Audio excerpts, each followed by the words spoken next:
Monsieur Koulibaly Issouf. Présent. Matricule 40264C. Technicien de protection sociale.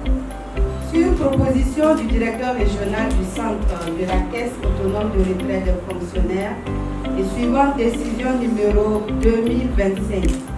2025-030 CARFO DG LGDRH du 23 avril 2025, vous avez été nommé chef de l'agence de la CARFO de Kaya. Au nom de Monsieur le ministre de la fonction publique, du travail et de la protection sociale, de Monsieur le gouverneur de la région du Centre-Nord, je vous déclare officiellement installé dans vos fonctions de chef d'agence de la CARFO Kaya avec tous mes encouragements et mes vœux de succès. Félicitations. Je suis conscient des attentes légitimes des fonctionnaires et retraités de la région. Vous aspirez à des services de proximité, à des informations claires et accessibles et à un accompagnement dans vos démarches liées aux prestations sociales de la CARFO. Soyez-en rassurés. Je ferai de ces priorités le moteur de mon action à la tête de cette agence. Mon engagement est clair. Être à votre écoute. Je m'engage à créer un environnement d'accueil chaleureux où chacun se sentira écouté et respecté. Facilitez vos démarches. Je mettrai tout en œuvre pour vous offrir un accompagnement efficace dans vos demandes. Assurer un service de qualité, je veillerai à la rigueur et à la célérité dans le traitement de vos dossiers en étroite collaboration avec les services centraux de la CARFO. Je souhaite que cette agence soit un partenaire actif au développement de la région en contribuant à l'information, à la sensibilisation sur les questions de prestations sociales de la CARFO. En tant que premier contact de la CARFO dans la région, je m'engage personnellement à mettre toute mon expertise et mon professionnalisme au service de vos dossiers.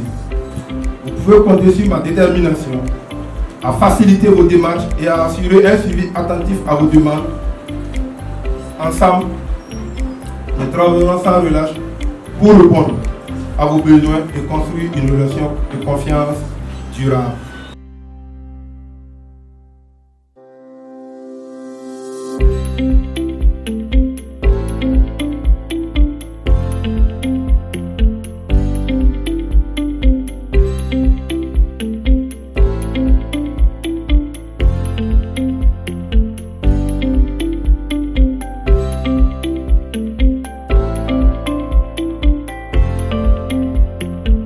Dans ces derniers temps, il y a eu un changement que nous ne comprenons pas.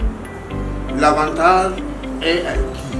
Ce n'est pas à nous en tout cas. Au lieu de prendre la première pension en mars, on la prend en janvier. Janvier n'est pourtant pas un trimestre. Pourquoi on a ramené le premier traitement en janvier? Nous, en quoi on ne nous a pas instruit, et pour nous, il y a quelque chose, il y a un amalgame quelque part qui ne dit pas son nom. Parce que je ne comprends vraiment pas la raison de ramener en janvier le premier traitement. Bon, je demande à comprendre. Si on prend au janvier, on envoie en mars, ce que vous avez reçu en mars, là va aller en juin. Je ne sais pas si on se comprend. Ça veut dire que ça ne change pas. Je vais répondre en même temps à une autre question. En réalité, c'est une question souvent, et quelqu'un parlait de paiement de pension. À Ouaga, c'est le 20, ici c'est le 18, là c'est le... En réalité, pour moi, même si on paye la pension le 30, là où vous devez vous plaindre, c'est si le mois prochain ça dépasse le 30. Parce que les pensions sont payées par mois. Moi, c'est mon souci à ce niveau. Ça veut dire que si on vous donne les pensions chaque 20, mais le mois qui suit là, ça ne doit pas dépasser le 20. Si chez vous, on vous paye le 25, mais le mois qui suit, ça ne doit pas dépasser. C'est la même chose. Je remercie un peu la CAFO parce qu'il y a eu un travail qui a été fait. Parce que les veuves qui sont allées dans les années précédentes ne bénéficiaient pas du tout du même avantage. Parce qu'avant, on donnait le tiers de la pension. Imagine quelqu'un qui pouvait avoir 100 000, on te donne 30 000. Donc j'ai vu qu'au moins ce côté c'est un peu amélioré. Mais ça ne suffit pas toujours. Surtout pour celles qui ont les enfants en bas âge. Vous voyez, il y a la scolarisation, il faut manger, il faut se vêtir, il faut. Voilà. Je vous remercie.